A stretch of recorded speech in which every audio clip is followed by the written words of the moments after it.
All right, here we go. D'Amico Ryans, CJ Stroud, Will Anderson, and Nick Casario from your left to your right there. They had the introductory press conference for these two guys. One thing, real quick, before we start, I am A-OK with the very prodigious compensation the Texans paid to trade up to number 3 overall. I think the one thing I saw today was that a lot of people around the league said that, A, they have such high regard for D'Amico Ryans and his ability to actually understand and implement culture, so that taking high character guys like Will Anderson maybe means a little bit more with him. And that B, Will Anderson is considered such a high floor guy that, like, a lot of people, like myself, are skeptical of just what his upside is. I don't know if he's ever going to be a league leading pass rusher, but kind of like an amped up Whitney Merciless, like an amplified Whitney Merciless, he's probably going to be. It's very unlikely he's going to have a lot of down years, and I don't think there's a chance that he's not going to be, at the very least, a very good football player. So here we go. D'Amico starts it off. Thank everyone for coming out today. This is an exciting time for our organization, for our team. We're really excited about adding these two young men, CJ and Will, two young men who represent the type of qualities of the players that we want, right? They're hard workers, right? They're competitive, and they have this burning desire to win, right? They come from winning programs. They know what winning looks like. They know what it takes to be winners, and these are the type of guys, the type of men that we want in our locker room. So, man, fired up for you guys. Congratulations again. Happy to have you.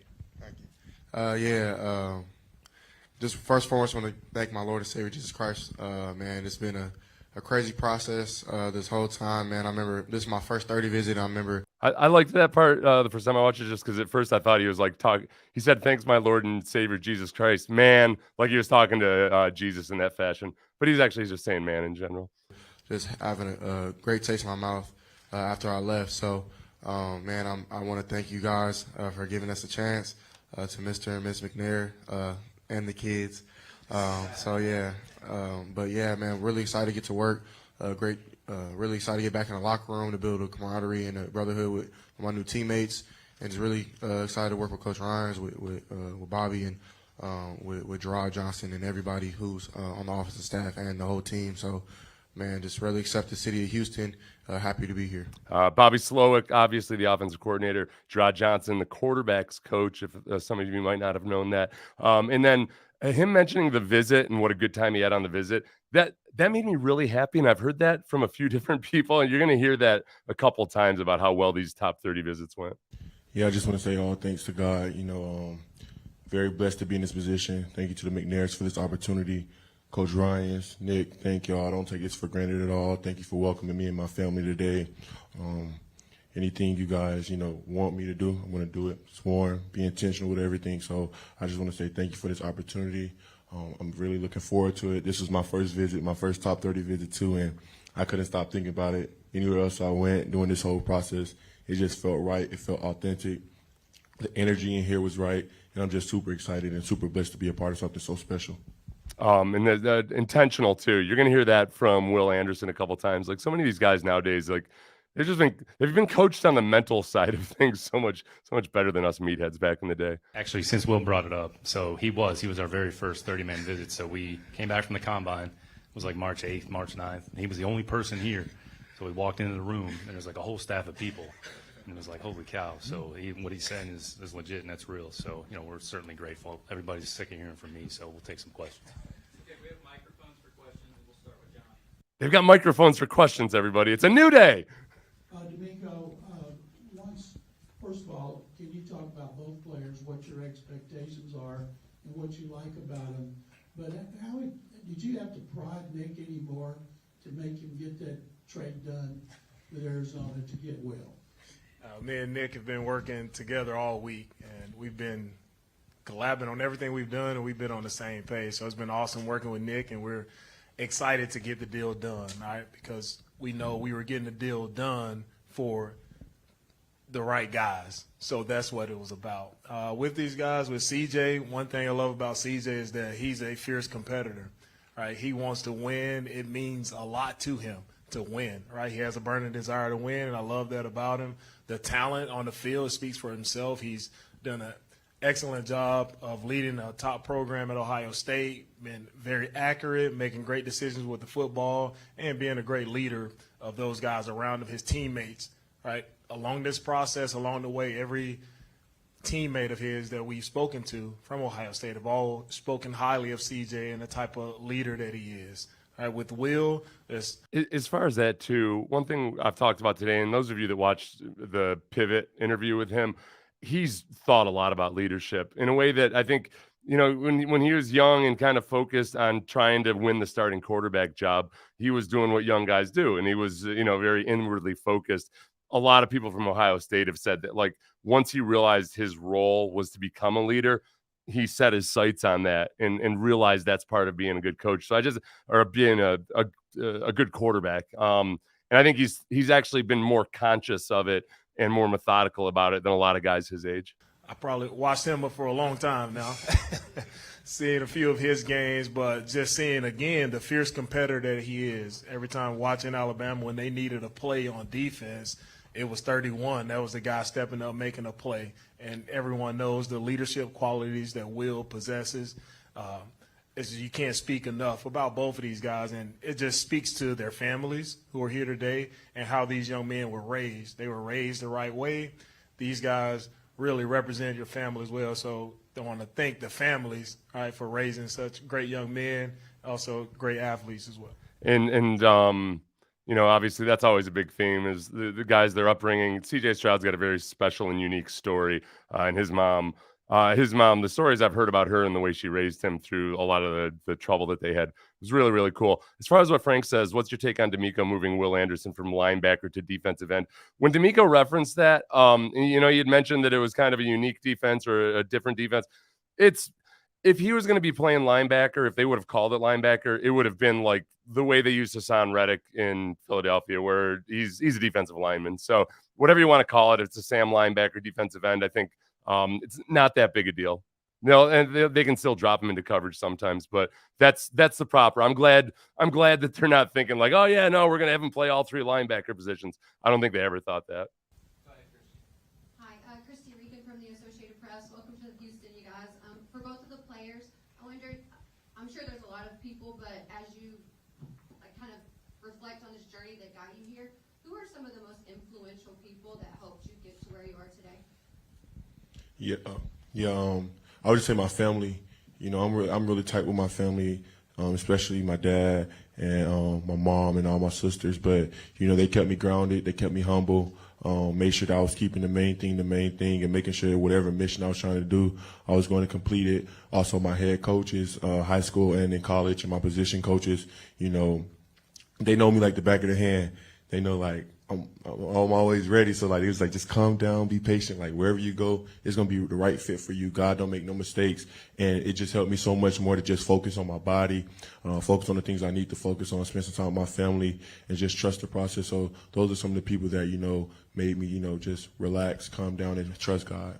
I think this is one of the things about guys. I love guys from Alabama because you can tell between intentionality, keeping the main thing, the completing each mission, and and the intentionality. Like obviously he's talking about his family there, but I was the same way with Coughlin and Capers. They just drilled the same thing into your head over and over and over again. That it becomes your own little psychotic self-help book in your head. Saban or Coughlin. Yeah. Capers wasn't as psychotic as those first two. Really same for me. My mom, my brother, my sister. I have another older brother who's not here today, but a lot of influential people in my life. I come from a great place in California called the Inland Empire. It's a lot of different diverse places, diverse cultures. You have a kind of a melting pot of people. So, man, it was a village to raise me. So, man, I'm really appreciative of all those people. And kind of like Will said, man, nothing happens for any reason. So, and all the people that I've actually gotten to know over the years, from when I was 6 years old playing this lovely sport that took me all across the country, man, I've just been really appreciative. So there's been plenty of people who inspire me. And if it was just me doing it, man, I don't even know if I'll keep doing it. But, I mean, I love the game of football. And one of the reasons why is because, man, it connects me and my family on a different type of level. So I'm really appreciative of everybody. I've had great father figures. My dad actually introduced me to the sport, and, man, I just try to run with it. So, it's really been my immediate family, God, and my village back home in California. Like this is the thing. This is when I started noticing like these guys are talking about the same stuff that all these rookies always talk about. And it's not like I get cynical and skeptical about this stuff. I don't usually like these press conferences, these rookie press conferences. These guys are these guys are they're genuine adults. They're actual people. It's pretty cool. Mark Berman from Fox. Can you take us through your emotions when you knew you had C.J. Stroud, and then when a few minutes later when you pull the trigger to get Will, what your gamut of emotions through the whole process? The first emotion, getting CJ, I was elated. Like, we got him, okay, I was happy. And then it was time to go to work. Right now, can we get Will? And once we were able to seal that deal and get Will, I was over the moon. I couldn't have been happier, smiling, just being able to get both of these guys was outstanding. And this credit goes to Nick and the work that he did, all right, to make that deal happen. He did an outstanding job, so credit to Nick on that one. Question for D'Amico and Will. Y'all talked about that top 30 visit. Could you detail about like what that visit was like, how y'all bonded, and what y'all talked about? You talked about at your pro day about being a hand in the ground. You talked about how important the front is. How do you see this relationship going defensively? Like how do y'all connect together? Yeah, go ahead. Well, the thing about Will is he's a great player. So how he works in our defense, right? He's going to be a defensive end in our style. He's going to be a defensive end, attacking, getting up the field, right? And that's what he's going to do. A little different scheme, and that goes to show with both of these guys, right? It's going to be different schemes, but what I love most about these guys is their willingness to adjust and adapt, right, to what's coming next. But Will has been he's been a productive player at Alabama for a long time, been consistent. In our 30 visit, it was just instant connection, not only with me, but with the entire staff. All right, and that's one thing that Will did a great job of just connecting with everyone, not only myself. So Will is a great person. He's a great teammate, and that's followed him from Alabama on throughout his next journey here. He'll continue to be that great teammate, and people will gravitate towards him.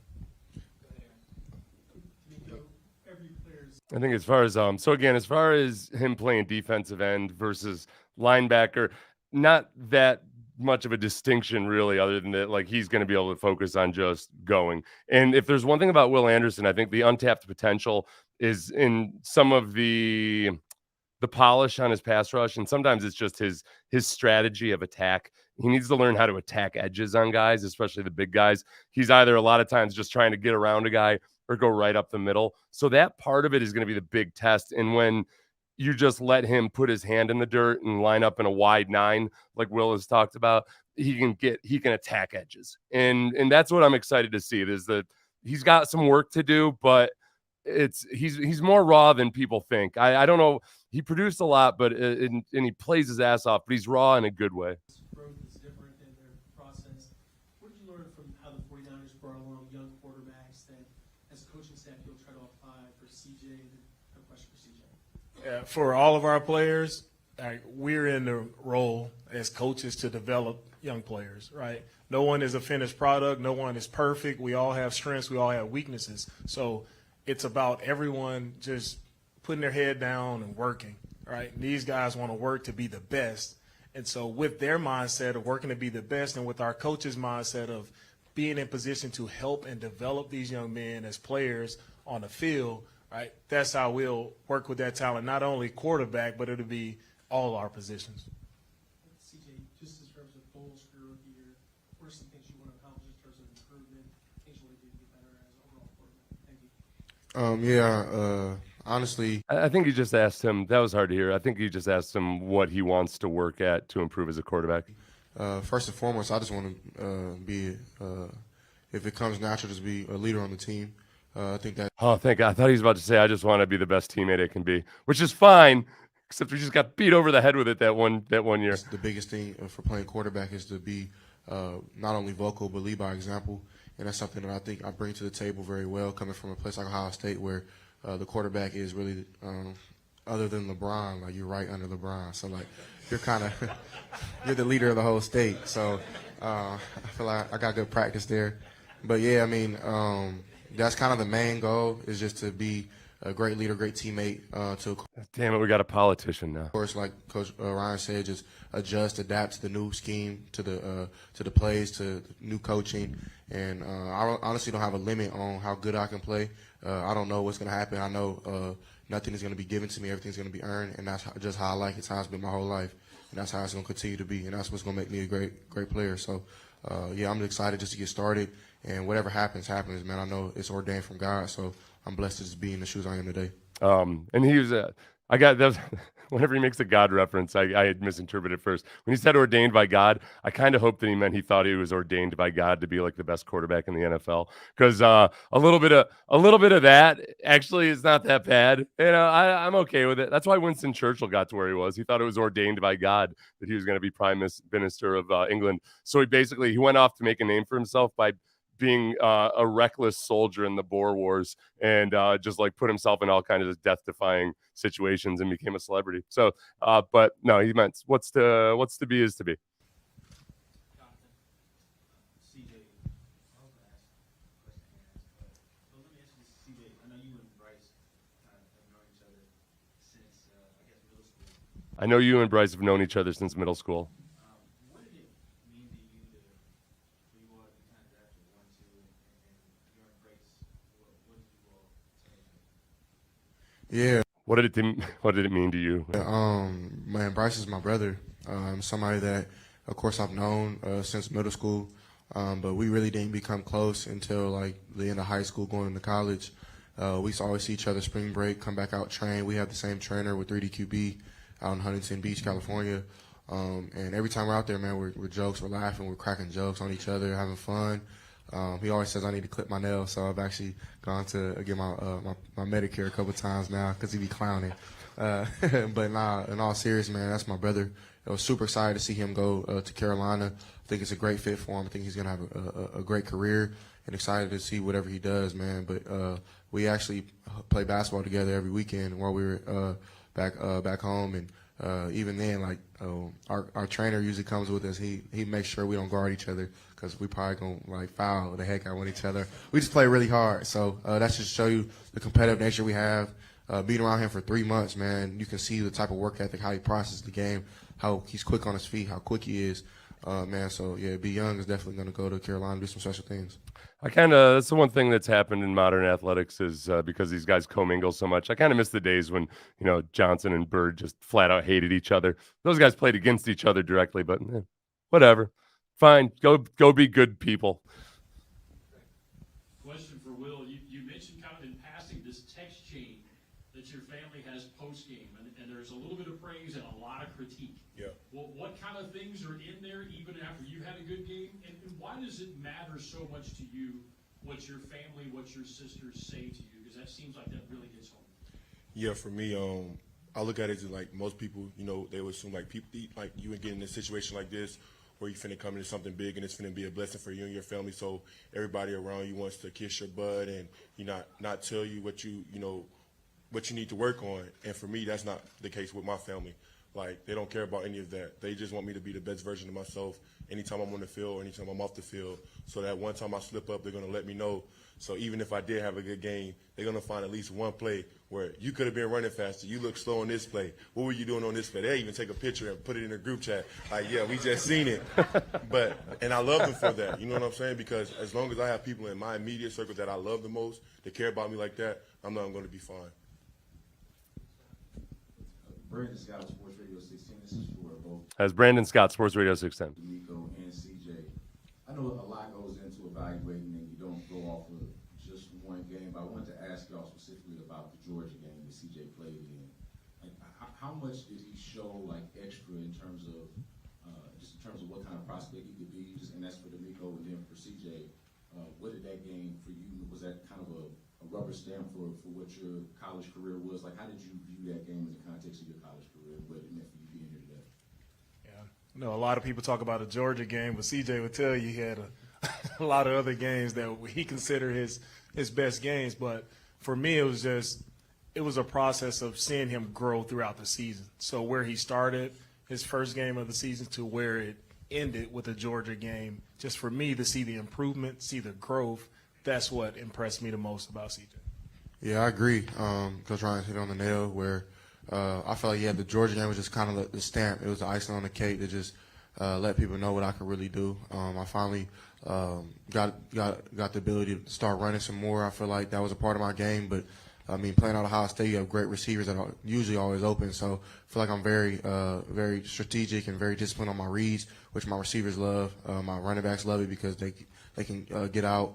And I think I do a great job with my IQ, picking up protections and things like that. So that Georgia game was kind of just a stamp on it. I feel like I've been consistent throughout my whole career, but I definitely think I opened up some eyes to some different type of things. And honestly, I want to show my athleticism some more at the next level. If that's what the offense causes me to do, I'm definitely willing to do such. So, that Georgia game was definitely just icing on the cake. Okay, I'm glad he touched on a couple things there with the Georgia game. One is when they take these interviews and when they meet at the combine, there are like meaningful things they ask about what a preparation for a game was. I think with CJ, a lot of it probably in evaluating him was knowing that he consciously was trying to prove that he could be a good quarterback, which it was a good pocket quarterback, which is it's just so weird. It's flipped on its head in the last decade. Now all of a sudden people are disappointed if you don't run more. So I think that they look at him probably as like, okay, he's shown he can do it. And it wasn't that he was afraid to run or anything before. He was doing what he thought it was you're supposed to do to be a good pocket quarterback. So he has that. With Will Anderson, people keep citing that Tennessee game as the worst example of when he ran up against the Tennessee offensive tackler that just got drafted last night, blanking, and that he had a really hard time against him. I've pointed that out, and other times he's had a hard time against big guys.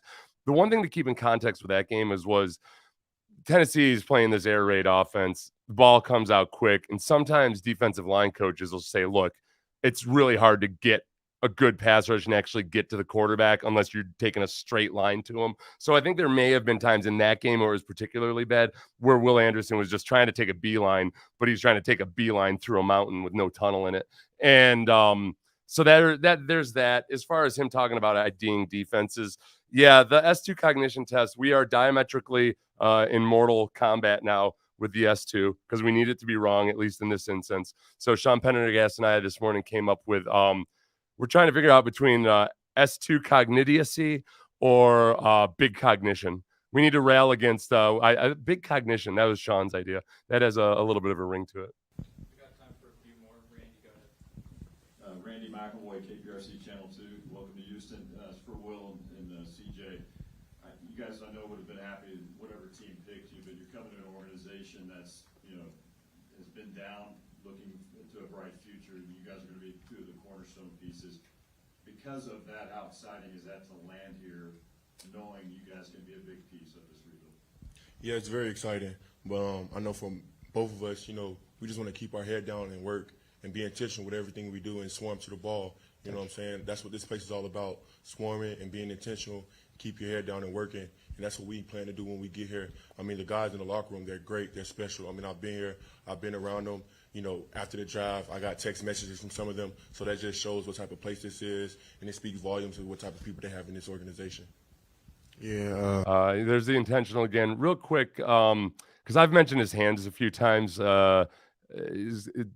Let's see. I know Dead Shred was answering a question here. Will's hands work seems good to me. Seem more like a finesse guy, but I'm not a scout, so probably not the best judge. Look, I'm not saying it's tough because it is true. I'm like trying to project to the NFL. So in college, he was doing everything just fine. There's some things that he needs to do better, like all 32 guys in the league do, or in the first round. 31 guys this year in the first round. They all have to get better at that. It's just in the run game, I think his hands are really good. As a pass rusher, I think he's got to be a lot more refined with it. We'll hit it on the nail, man. What we want to do, man, we just want to start from the ground up. Oh, yeah, and real quick, before I forget it. So, okay, intentional, completing missions, keep the main thing, and swarm. So far, Will Anderson has used 4 different motivational slogans, which I like it. Swarm, which stands for special work ethic and relentless mindset. Coach D'Amico's going to be so disappointed in everything that we're going to get is not going to be just given. It's going to be earned. So we want to put our head down, work, make sure that we grind, and that we show dudes that, man, we're willing to listen before we talk. And we want to definitely be, of course, a big stature, and 2, this rebuild, which I wouldn't even say that because, I mean, you look at what this team, you see a lot of guys who fight their tails off every game, and I watched all last season, man. So I'm definitely excited to get started with these boys. And, man, we just want to, like Will said, to swarm, make sure that we be deliberate on everything that we do. We want to adjust, adapt to everything that we have to become better teammates, better leaders, better in this community. We want to definitely help the community as well. So everything that comes with making this whole organization better, that's what we're a part of. Okay, listen, look, he just made a very good point in the middle of all of that when he talked about the guys on the team fought, and it's when you come into a team and people are looking at you as like, oh, you're going to be the guy that helps turn things around. Some people are kind of tone deaf to everything, and they walk in, they act like everything sucked before. Like that's some emotional intelligence right there. Understanding, like he understands he's there. Like, hey, these guys bust their asses off, and it's not like I need to come in and teach them how to do things right. But they need more guys that bust their asses. Will and CJ, Danny Gutierrez, KHOU, congratulations and welcome to Houston. Will, what does it mean to you, and CJ, I'll ask you to follow, but that the team made the moves to get up to get you at 3? And CJ, what I know it's kind of crazy for you, just been drafted, but what was that 10 to 15 minute time frame when you realized, oh my gosh, the guy behind me is coming to the Texans too? So, but Will, go ahead. Yeah, God makes no mistakes, and all I've been praying about was, God, I know you got me. Like, I know you're going to, whatever fit that you put me in, I know it's the right fit for me. Like, I know it's the right place for me. And I think it just proved that, that the Houston Texans were the right place for me. You know what I'm saying? It just showed me, like, they think I'm a special player. They think I'm a great, high character guy. And they believe in me to go in there and, just do everything I said, keep my head down, work hard, and just bring energy every day. And I appreciate it so much. Like, I told them a dozen times, probably, like, I'm so appreciative of them. Like, I don't take this for granted because, that just showed me, how much they actually wanted me here. And that's all I wanted. I wanted to go somewhere where I felt wanted, where I felt like, it was family. And that's what I'm big on. So just getting that feeling from them, it means everything. I got a question for you guys that are better Bible studiers than me. Like, when you say God makes no mistakes, what do we classify the flood as?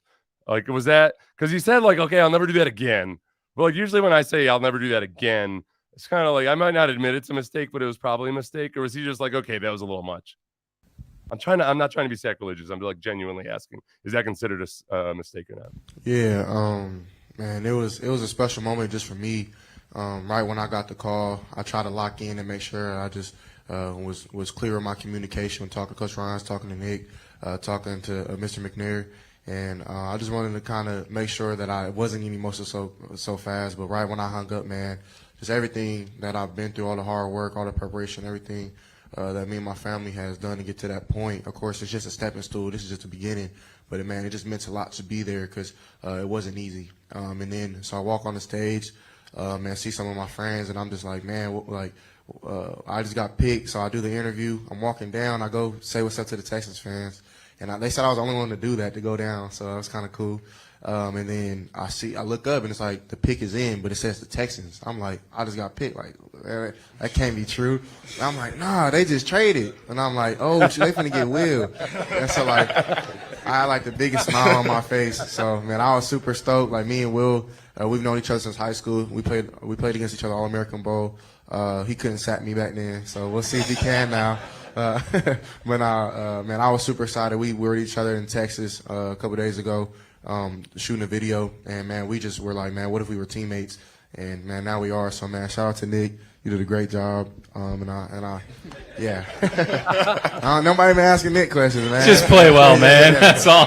Just play well. Yeah, y'all got to show Nick some love, man. He the one who made it shake. So they've heard enough from me for a long time. They just want to hear from you. No, we're gonna give you your flowers for sure. But nah, man. I was so super stoked, man, to be sitting here with these special men. I think that's like what Will said earlier, man. Just that's what excites me. That God doesn't make mistakes, and I'm sitting next to 4 great men. I mean 3, excuse me. You can put yourself in there. It's okay. All right, cool. I add it. All right, cool. But nah, man, just three men that are really great in their families, great in the community.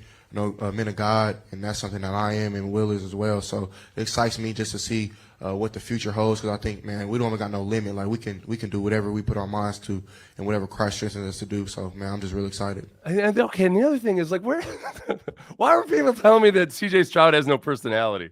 I started at first. My first impression of him was that he didn't have any personality. Then I watched and I thought, like, okay, he's kind of reserved. He doesn't get that loose. And now all of a sudden, like, and I swear, this is all. Maybe it's all D'Amico. Maybe CJ never showed this side of him. But what happened when D'Amico came into the room with Nick Caserio? Nick was like a giggling schoolgirl all of a sudden. It's freaking incredible. All right, we're gonna wrap with Cody Cameron. Hey, this question is for Will and Coach. Will, before you got here, you spoke several times about the possibility of playing for Coach D'Amico Ryans.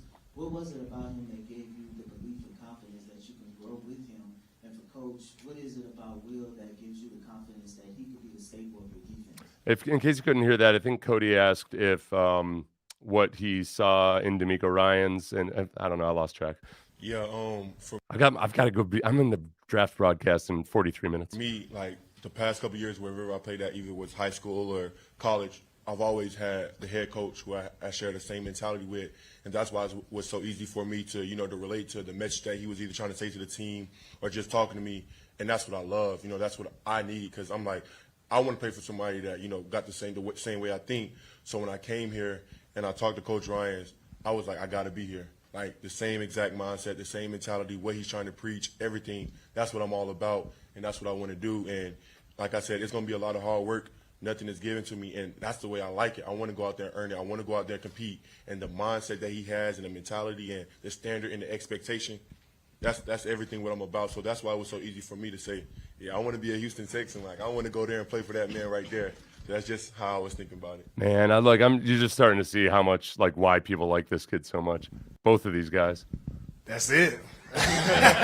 Who wouldn't want him on our team? But love the energy that he brings, right? Love the. As far as and one other thing too, as far as the trade compensation, I'm cool with it right now. Obviously, all trades have to work out, but a lot of coaches talk about culture and building a certain type of character on the team and everything, and they don't know what they're doing, or they're not good at it, or they don't have character themselves. Like D'Amico's the opposite of any of those guys who can't. That's why I just put a little extra faith in him. Passion and love, the humbleness, but also the competitor in him. Like it sticks out, and that's the thing that I love about Will. That's who he is. He doesn't change. He's going to bring energy. And the thing about Will, and I told him earlier, like he doesn't have to be the staple of a defense. He just has to come in and be the best Will Anderson. That's it. He doesn't have to do anything more than that. Nothing more, nothing less. Just be the best version of himself, and that's going to be good enough for our team. Hi, Kim Davis, Chalk Talk. Welcome to Houston. Congratulations. And for both CJ and Will, I know you put in the work throughout your career in college. Can you just talk about something? What stood out to you the most, the process from when the season ended to get to now? If you could answer that. Yeah, for me, I mean, being at Ohio State, we're a brotherhood for real. Like, seeing my guys get drafted yesterday was, like, it was super emotional for me just to see all the work that we put in to come into the dorms together. And, of course, it takes time. And so being away from them for so long, that was one of the hardest things because you're so accustomed to, like, working out with them, eating with them, hanging out with each other, being with their family, playing games together, like, doing everything. So, like, that was really tough, was just, like, the capacity to do it on your own all the time, every day. And that's what being a pro is. So I feel like I handled it pretty well, and I have great people around me to help me do such.